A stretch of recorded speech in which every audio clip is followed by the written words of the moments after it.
ఓం Shri Sairam. Very important. మనస్సు మర్మము by Bhagavan Shri Sathya Sai Baba. Yesterday part A upload చేసామండి. పార్ట్ ఏలో మనం 9 చాప్టర్స్లో 4 కవర్ చేసాం. ప్రపంచమంతయు మన మనస్సు పైన ఆధారపడి ఉన్నది. అందరి యందున్న ఆత్మతత్వము ఒకటే. అపేక్ష బంధకారణం, ఉపేక్ష మోక్ష కారణం. బంధములు పెరిగినంతకాలము శాంతి లభించదు. ఈ 4 చాప్టర్స్ పార్ట్ ఏలో అప్లోడ్ చేసాం.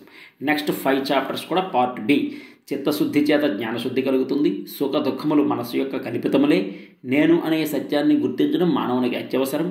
సర్వ మతముల యొక్క సారమే సాయి మతము. కోపము పాపమునకు ధూపము. కోపము పాపమునకు ధూపము. నెంబర్ 4, చిత్తశుద్ధి చేత జ్ఞాన సిద్ధి కలుగుతుంది. నేటి మానవుడు తనలోని దోషములను తాను వెతుకుకొనక పరుల దోషములను వెతికే విషయంలో ప్రావీణుడై ఉండటము ప్రధానమైన దోషము. నేటి మానవుడు తనలోని దోషములను తాను వెతకక పరుల దోషములను వెతికే విషయంలో ప్రావీణుడై ఉండటము ప్రధానమైన దోషము. చూద్దాం. మనస్సు ఏ పదార్థమును గురించి చింతించునో హృదయమునందు దాని సంస్కారమే వాసనారూపంలో నిలిచి క్రమక్రమేణా అది పెరిగి అదే బుద్ధిగా మారుచుండుట. ఇంపార్టెంట్ పాయింట్స్, హైలైట్ పాయింట్స్ చెప్తున్నామండి. బుక్ మొత్తం కాదు కదా, హైలైట్స్. కానీ ఈ బుక్ ప్రతి వర్డ్ హైలైట్ అండి. Every word important. ఈ బుక్లో 82 పేజెస్లో ఎవ్రీ వర్డ్ ఇంపార్టెంట్. అంతా మనస్సు ఏ పదార్థము గురించి చింతించునో హృదయమునందు దాని సంస్కారమే వాసనారూపంలో నిలిచి క్రమక్రమేణా అది పెరిగి అదే బుద్ధిగా మారును. మనము భవిష్యత్తులో బాగుపడాలన్నా, మంచిని అనుభవించాలన్నా, శాంతి భద్రతలతో జీవించాలన్నా నేటి భావములు, నేటి తలంపులు, నేటి ఊహలు పవిత్రమైనవిగా ఉండటం ప్రధానమైనటువంటి విషయం. నేటి భావములే చింతనారూపంలో తయారయ్యి భవిష్యత్తులో వృక్షంగా వచ్చి తత్ఫలితములు మనకు అందించటానికి పూనుకుంటున్నాయి. మనము భవిష్యత్తులో బాగుపడాలన్నా, మంచిని అనుభవించాలన్నా, శాంతి భద్రతలతో జీవించాలన్నా నేటి భావములు, నేటి తలంపులు, నేటి ఊహలు పవిత్రమైనవిగా ఉండటం ప్రధానమైనటువంటి విషయం. నేటి భావములే చింతనారూపంలో తయారయ్యి భవిష్యత్తులో వృక్షంగా వచ్చి తత్ఫలితములు మనకు అందించడానికి పూనుకుంటున్నాయి. కానీ నేటి మానవుడు తనలోని దోషములను తాను వెతుకుకొనక పరుల దోషములు వెతికే విషయంలో ప్రావీణుడై ఉండటము ప్రధానమైన దోషము. మానవుడు మానవుని ఆశ్రయించి అనుసరించి అనేక రకములైన మార్గములలో సహచరులైన మానవుల ద్వారా తాను రక్షింపబడతాడనే భ్రాంతికి గురి కావడము అజ్ఞానము. నేటి మానవుడు తనలోని దోషములను తాను వెతకక పరుల దోషములను వెతికే విషయంలో ప్రావీణుడై ఉండటము. నేటి మానవుడు తనలోని దోషములను తాను వెతకక పరుల దోషములను వెతికే విషయంలో ప్రావీణుడై ఉండటము ప్రధానమైన దోషము. మానవుడు మానవుని ఆశ్రయించి అనుసరించి అనేక రకములైన మార్గములలో సహచరులైన మానవుల ద్వారా తాను రక్షింపబడతాడు అనే భ్రాంతికి గురి కావటము అజ్ఞానము యొక్క ప్రధాన లక్షణము. నెక్స్ట్, భారతీయుల చరిత్ర యందు భాగవతము ప్రధానమైనటువంటిది. ఇక్కడ పోతరాజు, గోపరాజు, త్యాగరాజుల గురించి. పోతరాజు, గోపరాజు, త్యాగరాజులు ఈ వీళ్ళు ముగ్గురు కూడాను శ్రీరాముడికే అంకితమైపోయారు. వాళ్ళ దగ్గర ఎంత పాండిత్యము ఉన్ననూ కూడా అది భగవంతుడికే సమర్పించుకున్నారు తప్ప శ్రీనాథుడు బోధన చేశాడు, నీకు చాలా డబ్బులు వస్తాయి, హ్యాపీగా బ్రతకవచ్చు ఫ్యామిలీ మొత్తం అని ఇలాంటి వాళ్ళు చెప్పినా కానీ వాళ్ళు వినక పోతరాజు, గోపరాజు అంటే గోపన్న, త్యాగరాజులు వీళ్ళు భగవంతునికి మాత్రమే తన పాండిత్యమును సంపాదించుకున్నారు. వాళ్ళకి తినడానికి తిండి కూడా ఉండేది కాదు. అంటే ఏ విధంగా ఉండేదంటే ఎగ్జాంపుల్ పోతరాజు అంటే పోతరాజుది తన జీవితమునే సార్థకము గావింప పూనుకున్న వ్యక్తి. అతను గృహముయందు అనేక ఇక్కట్లకు గురి అయినప్పటికీ అతని యొక్క గృహముయందు అనేక ఇక్కట్లకు గురి అయినప్పటికీ తిండి తీర్థాలు కూడాను లేక అవస్థ పడుతున్నప్పటికీ తన ఆరాధ్య దైవమైన రామచంద్రునకు తాను అనేక రకములైన ప్రార్థనలు సలుపుతూ ఆనందముగా కాలముతో గడుపుతూ వచ్చేవాడు. అతని వాక్కులు చాలా విలువైనవి, మహాపవిత్రమైనవి. గొప్ప కవీశ్వరుడు కూడాను. అతను కవిత్వమును నిష్ప్రయోజనము కావిస్తున్నాడనే ఉద్దేశము చేత అతని భావమరది అయిన శ్రీనాథుడు ఒకానొక దినమున వచ్చి, పోతన, నీ యొక్క కవిత్వమును వృధా చేసుకుంటున్నావు, దీనిని మహారాజుకు అంకితం గావించుకుంటే నువ్వు సుఖముగా జీవితం కొనసాగించవచ్చు, నీ కుటుంబం అనేక రకమైన ఆనందాలను అనుభవించవచ్చు, కనుక నీ యొక్క కవిత్వం అంతా కూడాను మహారాజుకు అంకితము గావించుకో అని చెప్పారు. కానీ ఆనాడు పోతనామాత్యుడు ఇచ్చినటువంటి జవాబు చాలా ఉత్కృష్టమైనటువంటిది. పోతన ఇచ్చిన రిప్లై ఏంటో చూద్దాం. ఏదో కాయ రక్షిస్తోందని నీవు భావిస్తున్నావు. అందరినీ రక్షించే ఆత్మస్వరూపుడైన శ్రీరామచంద్రుడు నన్ను రక్షిస్తూనే ఉంటున్నాడు. ఈ పవిత్రమైనటువంటి వాక్యములను, ఈ సరస్వతిని రాజుల చేతులకు, ఈ సరస్వతిని, ఈ పాండిత్యమును, ఈ పవిత్రమైనటువంటి వాక్యములను రాజుల చేతులకు అర్పించి వారి వేసిన కూడును భుజించేటటువంటి దురదృష్టము నా తలరాత కాదు, కనుక నేను రామచంద్రునికే అర్పిస్తాను అని చెప్పినాడు. పరులను ఆశ్రయించిన వాడు కాదు పోతరాజు. అలాగే గోపరాజు కూడా. గోపన్న ఆల్రెడీ మనం సినిమానే చూసాం. ఎన్ని ఇబ్బందులు పడినా కానీ రామచంద్రుడికే డెడికేట్ అయిపోయి అంకితం అయిపోతాడు. గోపరాజు కూడా శ్రీరామచంద్రుడుకు ప్రత్యక్షమై తన బాధలను నివారణ చేసి సర్వత్రా సర్వకాలములందు తన వెంట ఇంట జంట కంటనే ఉండి రక్షిస్తున్నాడనే సత్యాన్ని సాక్షాత్కరింపచేసినాడు. మూడవది త్యాగరాజు. సేమ్ అలాగేనండి. ఇది ముగ్గురిది కూడా. ప్రపంచమంతయు కూడాను మనస్సు పైన ఆధారపడి ఉన్నది. Important highlight points. ప్రపంచమంతయు కూడా మనస్సుపైనే ఆధారపడి ఉన్నది. మనస్సే లేకుంటే ప్రపంచమే లేదు. కనుక ఇట్టి మనస్సును మనము సరి అయిన మార్గమునందు ప్రవేశింపజేసి మానవత్వాన్ని సార్థకం గావించుకుని దివ్యత్వాన్ని పొందేటటువంటి అనుభూతికి ప్రతి ఒక్క వ్యక్తి కూడాను ప్రయత్నము చేయటం అత్యవసరం. ఈ జన్మ ఏ నిమిత్తమై వచ్చినది? మరో జన్మము లేకుండా ఉండే నిమిత్తమై మనకు ప్రాప్తించినది. మన జన్మము యొక్క రహస్యాన్ని మనము ఏ మాత్రము కూడాను విచారించడానికి పూనుకోవటం లేదు. ఈ జన్మ ఎందుకు వచ్చినదండి? ఇదే చివరి జన్మ చేసుకోవటానికి వచ్చినది. అంటే మనిషి యొక్క జన్మ మాత్రమే చివరి జన్మ. అనేక లక్షల జన్మల తర్వాత వచ్చిన మానవ జన్మను మనం సరిగా సద్వినియోగం చేసుకోవటం లేదు. ఎందుకు వచ్చింది ఈ జన్మ? ఇదే చివరి జన్మ చేసుకో, మోక్షము పొందు, మంచి పుణ్యములు చేసుకో, సేవ చేసుకో, భక్తి సేవ, మంచి మనస్సు అంటే నిర్మలమైన నిశ్చలమైన పవిత్రమైన ప్రశాంతమైన చిత్తశుద్ధి అయినటువంటి మనస్సుతో జ్ఞానము సంపాదించి వైరాగ్యము పొంది మోక్షము పొందు. అందుకు భగవంతుడు మనకి ఈ జన్మను ప్రసాదించాడు. కానీ మనము కార్లు, ఫ్లైట్లు, బిల్డింగ్లు, 50 కోట్లు, 10 కోట్లు, ఏ విధంగా ధనము కోసం అనేక పాపములు చేయుచున్నాము. ధనము కోసము మానవుడు నాలుకతో, దేహముతో, మనసుతో అనేక పాపములు చేసి మరల అనేక లక్షల జన్మలను పొందుచున్నాడు. కానీ ఈ జన్మ ఎందుకు వచ్చిందండి?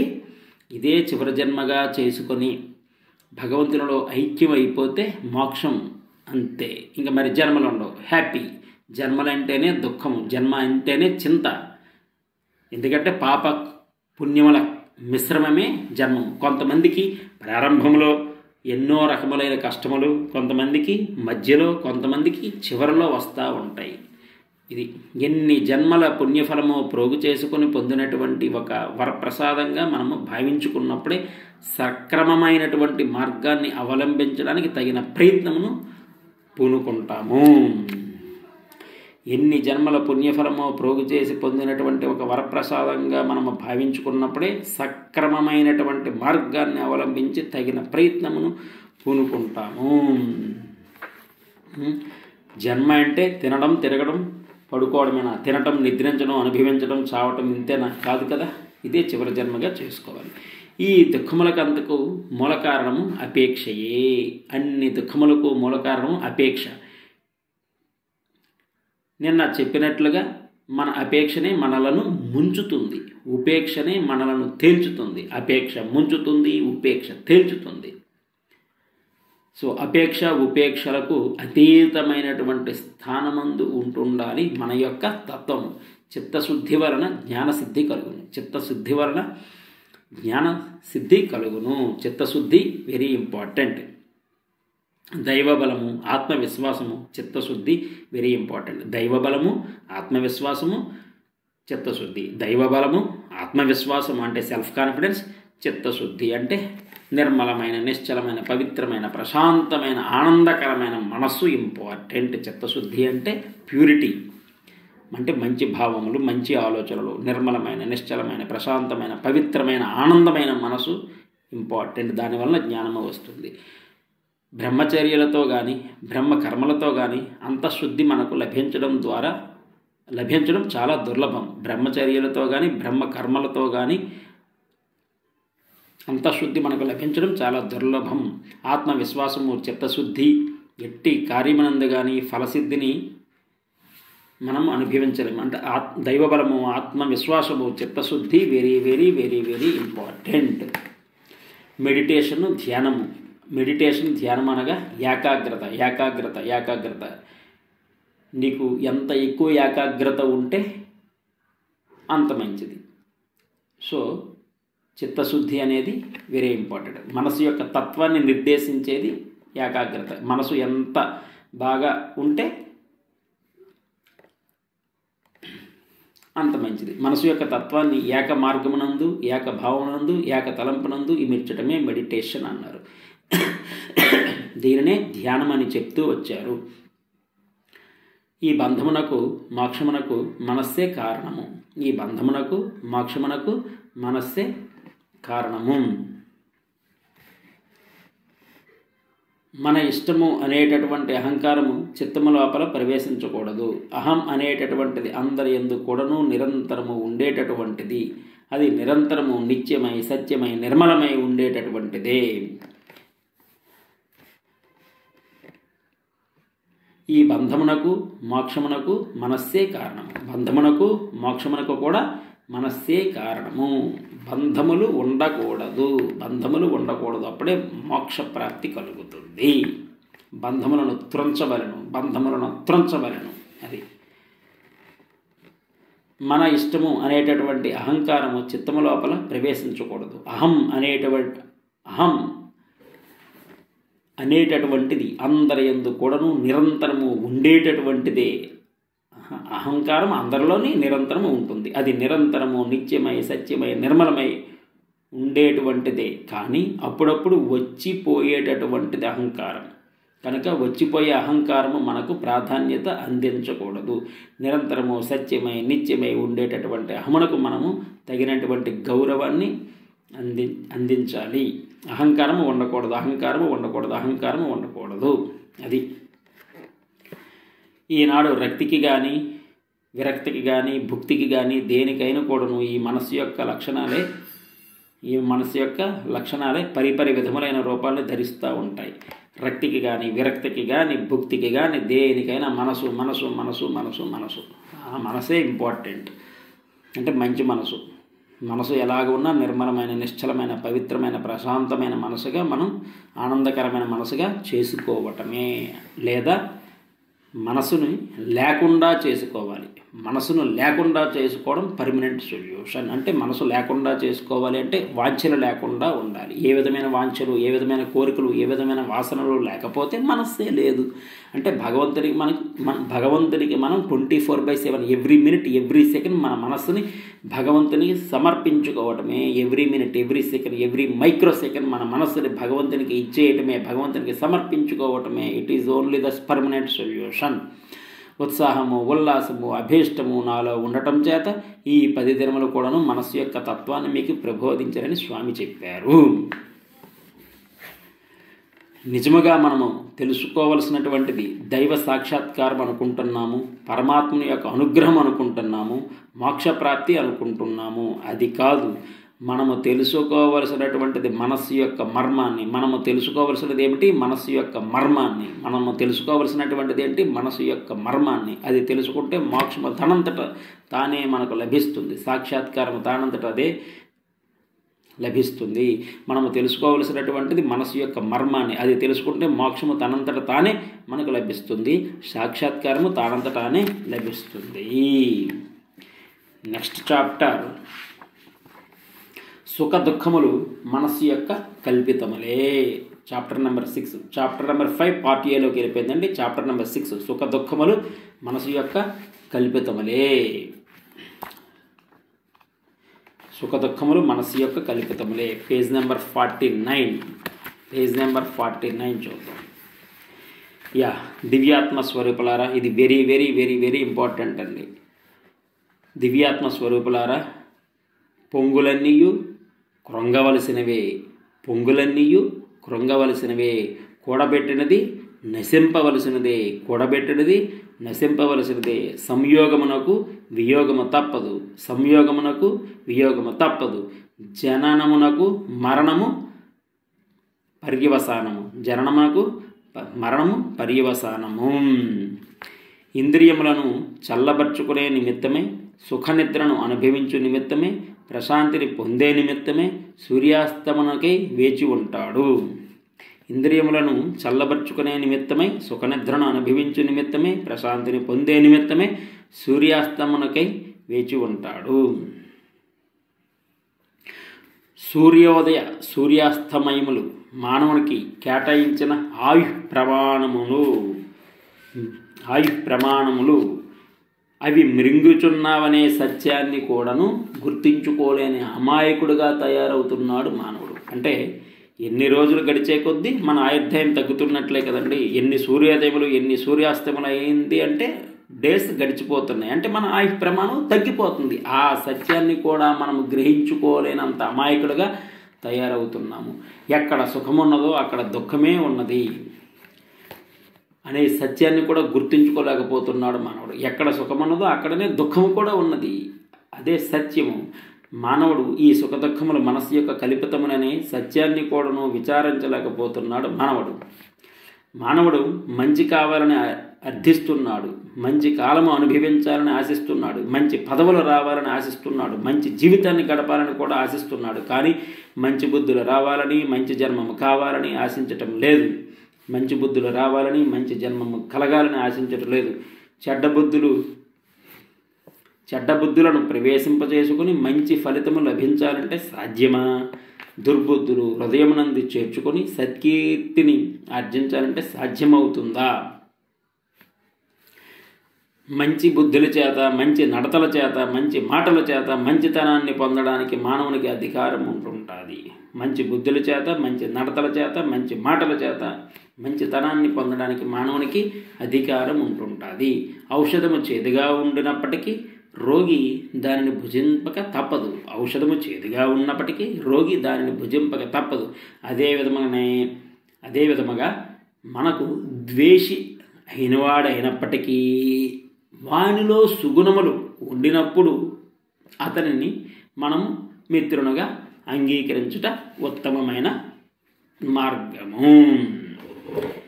ఇక్కడ ధర్మో రక్షిత రక్షిత దాని గురించి చూద్దాం. ధర్మో రక్షిత రక్షిత అంటే ధర్మమును రక్షించడం చేత ధర్మము మనలను రక్షిస్తుంది. ధర్మమును మనము రక్షిస్తే ఆ ధర్మమే మనలను రక్షిస్తుంది. అదేంటో దానికి చిన్న స్టోరీ చూద్దాం. సింహము గోవును భక్షించడం దాని సహజ ధర్మము. కానీ ఒకానొక సమయమందు దిలీప మహారాజు అరణ్యానికి విహారార్థమై వెళ్ళినప్పుడు సింహము సాత్వికమైన ధర్మ ప్రవర్తన అయిన గోవును భక్షించడానికి రావటము ఇది సరియైన విధానము కాదని గోవును రక్షించే నిమిత్తము దిలీప మహారాజు తన దేహమునే ఆరగించి గోవును విడిచిపెట్టమని ప్రార్థించటం మన చరిత్ర యొక్క ప్రమాణము. ఆపద సమయమునందున్న మానవుని సంరక్షించేవాడే క్షత్రియుడు అని కూడాను దీనికి సాత్వికమైన అర్థము. తన ధర్మాన్ని, తన కర్తవ్యాన్ని నిర్వర్తించడం చేత దిలీప మహారాజుకు పవిత్రమైన అనుగ్రహము ప్రాప్తించి తద్వారా క్రూరమైన సింహము కూడా అతనిని క్షమించి అతనిని అతనిని గోవును కూడాను విడిచి ఇద్దరిని రక్షిస్తుంది. ఇదే ధర్మం రక్షిత రక్షిత. ధర్మమును మనం రక్షిస్తే ఆ ధర్మమే మనల్ని రక్షిస్తుంది. కానీ ఈనాడు మానవుడు తన కర్తవ్యమేమిటో తన ధర్మమేమిటో గుర్తించుకోలేని పరిస్థితి యందు ధర్మమునే క్షీణింపచేయడానికి ధర్మమునే హతమార్చడానికి పూనుకోవడం జరుగుతూ వస్తున్నది. మానవుడు ధర్మ రక్షణ నిమిత్తమై తగినటువంటి ప్రయత్నము సల్పక మోక్షప్రాప్తి నిమిత్తమై అనేక రకములైన మార్గములను అవలంబించడానికి పూనుకుంటున్నాడు. ధర్మమునే హతమార్చడానికి పూనుకోవడం జరుగుతూ వస్తున్నది. ఒకే నెక్స్ట్ ఇంపార్టెంట్, ఒకే భావము చేత ఒకే పదార్థము చేత ఒకే ఇచ్ఛాశక్తి చేత తన జీవితమును అంతిమ గావించుకోవడానికి పూనుకోవడం లేదు. ఒకే భావము చేత ఒకే పదార్థము చేత ఒకే ఇచ్ఛాశక్తి చేత తన జీవితమును అంతిమ గావించుకోవడానికి పూనుకోవడం లేదు. పుట్టినది మొదలుకొని గిట్టినంత వరకు కూడాను మానవునికి అనేక భావములు, అనేక ఊహలు, అనేక ఇచ్ఛలు, అనేక మార్గములు, అనేక అభిష్టములు. పుట్టిన నుంచి మరణించే వరకు కూడా మానవునికి అనేక భావములు, అనేక ఊహలు, అనేక ఇచ్ఛలు, అనేక మార్గములు, అనేక అభిష్టములు. ఇవన్నీ ఉండకూడదు. శాశ్వత ముక్తి గురించి కూడా చూద్దాం. మానవుని జీవితమునందు ఒక దానిని వదలటము, మరొక దానిని స్వీకరించటము, ఈ విధమైనవి అనేక విధములుగా జీవిత పర్యంతము కూడా జరుగుతూనే ఉంటున్నవి. కానీ వీటన్నింటినీ ముక్తి అని చెప్పుటకు వీలు కాదు. ఇవన్నీ తాత్కాలిక ముక్తులు మాత్రమే. తాత్కాలిక ముక్తులు మాత్రమే. మనకి టెంపరరీ వద్దు, పర్మనెంట్ కావాలి. అదేంటో చూద్దాం. దేనిని అనుభవించిన తర్వాత మరొక దానిని మనం ఆశించము, దేనిని చూచిన తర్వాత మనం మరొక దానిని చూడము, దేనిని భుజించిన తర్వాత మరొక దానిని భుజించము, దేనిని ఆనందించిన తర్వాత మరొక ఆనందము మనము ఆశించము. అట్టి దానిని అందించేదే శాశ్వత ముక్తి. శాశ్వత ముక్తి అంటే దేనిని అనుభవించిన తర్వాత మరొక దానిని మనం ఆశించము, దేనిని చూసిన తర్వాత మరొక దానిని చూడగోరము, దేనిని భుజించిన తర్వాత మనము దానిని భుజించము, దేనిని ఆనందించిన తర్వాత మరొక ఆనందము మనం ఆశించము. అట్టి దానిని అందించేది శాశ్వత ముక్తి. నెక్స్ట్ ఇంపార్టెంట్, బాధలు కానీ ఆనందము కానీ సుఖము కానీ పరులు ఇచ్చినట్టు పదార్థములు కానేరవు. కేవలము మన యొక్క మనోబుద్ధులు వికారములే వీటికి తగిన ఆధారములు. మన అంతర్తృప్తి నిమిత్తమై మనము పరులపైన ఒక విధమైన నిందను మోపటము, పరులను ఆధారంగా తీసుకోవటము, పరుల వలన మనకు లభించేది అల్పతృప్తిని అనుభవించుకోవటము, ఇవి మనసు యొక్క వికార చేష్టలు. వికార చేష్టల గురించి చూద్దాం. మన అంతర్తృప్తి నిమిత్తమై మనము పరులపైన ఒక విధమైన నిందన మోపటము, పరులను ఆధారంగా తీసుకోవటము, పరుల వలన మనకు లభించేది అల్పతృప్తిని అనుభవించుకోవటము, ఇవి మనసు యొక్క వికార చేష్టలు. పుట్టిన వాళ్ళు చావక తప్పదు. ఏదో పుట్టారు చచ్చారు అని ఒక మాట చెప్పినప్పుడు ఇతను ఎంత కఠినాత్ముడు అని అనుకుంటాము. కానీ ఇది యూనివర్సల్ ట్రూత్. పుట్టినవాడు మరణించక తప్పదు. అజ్ఞాని ఏడుస్తాడు, జ్ఞాని దుఃఖించడు. చనిపోయిన తర్వాత అజ్ఞాని దుఃఖిస్తాడు, కృంగిపోతాడు, ఏడుస్తాడు. కానీ జ్ఞాని ఏమాత్రము దుఃఖించడు. సత్యము ఎల్లప్పుడూ కూడా కఠినంగానే ఉండును. నెక్స్ట్ ఇంపార్టెంట్, కొన్ని త్యాగములకు కూడాను మనము సంసిద్ధులుగా ఉండాలి. సత్యము లేక సుందరము కాదు, సుందరము లేక శివము ఏర్పడదు. అంటే సత్యం, శివం, సుందరం ఈ మూడు కూడాను వాక్ అర్థముల సంబంధమే. ఈ మూడింటికి అవినావభావ సంబంధము. సత్యము ఎల్లప్పుడూ కఠినముగానే ఉండదు. నెక్స్ట్ ఇంపార్టెంట్, పరాభవము జరిగిన వారికి కోపము అధికము. పరాభవము ఎవరికైతే జరుగుతుందో వారికి కోపం అధికము. అది ఒక పెద్ద బలహీనత. నెక్స్ట్ ఇంపార్టెంట్, ఈ బంధ మోక్షములకు మంచి చెడ్డలకు రెండిటికి మనస్సే కారణము. ఈ రెండిటికి మనస్సే కారణము. సాత్విక గుణమును అనుసరించినప్పుడు ఇవే సద్గుణాలుగా వస్తున్నాయి. తామసిక రాజసిక గుణములను అనుసరించినప్పుడు ఇవే దుర్గుణాలుగా బయలుదేరుతున్నాయి. అంటే సాత్విక గుణము ఇంపార్టెంట్. అదే విధముగానే మనసు ఒక్కటే కానీ ఇది సాత్వికములో పడవేసినప్పుడు సద్గుణములుగా రూపొందును, తామసిక రాజసికములో పడవేసినప్పుడు దుర్గుణములుగా రూపొందును. అంటే మనస్సును మనము సాత్వికములో పడవేసి సద్గుణముగా రూపొందించాలి. నెక్స్ట్ ఇంపార్టెంట్, మోక్షం అనగా తాత్కాలికమైన భావములను విసర్జించటము, తాత్కాలికమైన వాంఛలను విసర్జించటం మాత్రమే కాదు. శాశ్వతమైన తత్వాన్ని విశ్వసించి అశాశ్వతమైన వాంఛలను విసర్జించి తద్వారా నిర్మల నిశ్చల నిస్వార్థమైన ప్రేమ తత్వాన్ని మనము పొందటమే సరైన మార్గమని, మోక్షమునకు సులభ అవకాశమని, మోక్షమునకు సులభ అవకాశమని మనం విశ్వసించటం చాలా మంచిది. నెక్స్ట్ ఇంపార్టెంట్, మనస్సును సక్రమమైన మార్గమునందు మనము ప్రసరింపజేసి అనగా నడిపించి తద్వారా మనసు యొక్క రహస్యాన్ని తెలుసుకోవటమే మోక్షమునకు మార్గము. మనస్సు యొక్క రహస్యాన్ని తెలుసుకోవటమే మోక్షమునకు మార్గము. మనస్సు యొక్క రహస్యాన్ని తెలుసుకోవటమే మోక్షమునకు సరైన మార్గము. నెక్స్ట్ మనస్సు గురించి చెప్తున్నాడు. వాంఛల యొక్క సమ్మిళితమే మనస్సు, వాంఛల యొక్క సమ్మేళనమే మనస్సు. ఎన్ని ఎక్కువ కోరికలు, వాంఛలు, వాసనలు ఉంటే అదే మనస్సు. ఒక్కొక్క కోరిక, ఒక్కొక్క వాంఛ, ఒక్కొక్క వాసనలు తీసివేస్తే మనసు అనే రూపమే ఉండదు. మనసు అనే రూపమే ఉండదు. దీన్నే ఒక ఎగ్జాంపుల్ చెప్పారు. ఒక వస్త్రం ఉందనుకో, వస్త్రం is the combination of so many threads. అనేక దారముల యొక్క సమ్మిళితమే వస్త్రము. ఈ దారములన్నిటినీ ఒక్కొక్కటి తీస్తే వస్త్రము ఉండునా? వస్త్రము ఉండదు. అలాగే మనసు కూడా ఒక వస్త్రము వంటిది. దేని కాంబినేషను? అనేక కోరికలు, అనేక వాంఛలు, అనేక వాసనలు, వీటన్నిటి యొక్క సమ్మేళనమే మనస్సు. సో ఒక్కొక్క కోరికను, ఒక్కొక్క వాంఛను, ఒక్కొక్క వాసనను తీసివేసినప్పుడు మనసే ఉండదు. మనసు లేకుండా చేసుకోవడమే ఇంపార్టెంట్. అంటే మనసుని నాశనం చేయాలి. అంటే short cut solution, permanent solution అంటే ఏంటండి? మనసుని every minute, every second, every micro second భగవంతునికి ఇచ్చేయటమే, భగవంతునికి సమర్పించేసుకోవటమే మన మనసుని. అప్పుడే మనకి మోక్షం వస్తుంది. మోక్షం అనేది అంత ఈజీ కాదు, బట్ పాసిబుల్, ఎవ్రీథింగ్ పాసిబుల్. వాంఛల యొక్క సమ్మిళితమే మనసు యొక్క స్వరూపం. ఈ వాంఛలన్నింటినీ తీసేయమంటున్నారు. అదే ముక్తి. ఏమి ఆశించినా, నెక్స్ట్ ఇంపార్టెంట్, ఏమి ఆశించినా, ఏమి చేసినా, ఏమి చూసినా అంత భగవత్ ప్రీత్యర్థమనే సత్యాన్ని గుర్తించుకుంటే ఇంతే చాలు. ఏమి ఆశించినా, ఏమి చేసినా, ఏమి చూసినా అంత భగవత్ ప్రీత్యర్థమనే సత్యాన్ని గుర్తించుకుంటే ఇంతే చాలు. ఇది సులభమైనటువంటి మార్గము. అందరి యందు ఉన్న ఆత్మస్వరూపుడు ఒక్కడే అనే సత్యాన్ని కూడాను మనము ప్రయత్నం ద్వారా సాధించాలి. దేనిని కానీ సాధించాలనుకున్నప్పుడు ప్రయత్నము, సాధన లేకపోతే మనం ఏ మాత్రము కూడాను ఆ కార్యమును సాధించలేము. దేనిని కానీ సాధించాలనుకున్నప్పుడు ప్రయత్నము, సాధన లేకపోతే మనం ఏ మాత్రము కూడాను ఆ కార్యమును సాధించలేము. దేనిని కానీ సాధించాలని అనుకున్నప్పుడు ప్రయత్నము, సాధన లేకపోతే మనము ఏ మాత్రము కూడాను కార్యము సాధించలేము. ఇది వెరీ వెరీ ఇంపార్టెంట్. మనం ఏదైనా సాధించాలనుకుంటే ప్రయత్నము, సాధన చెయ్యాలి. ఏదైనా కార్యము సాధించాలంటే ప్రయత్నము, సాధన వెరీ వెరీ ఇంపార్టెంట్. సరి అయిన ప్రయత్నము, సరి అయిన సాధన ఇంపార్టెంట్. ఏ వాంఛలు లేకపోవటమే ముక్తి. ముక్తి అంటే ఏ వాంఛలు కూడా లేకపోవటమే ముక్తి. Next very very important, part C కింద పెట్టుకుందామండి. ఇంకో 3 చాప్టర్స్ ఉన్నాయి. అది పార్ట్ సిలోకి పంపించేద్దాం.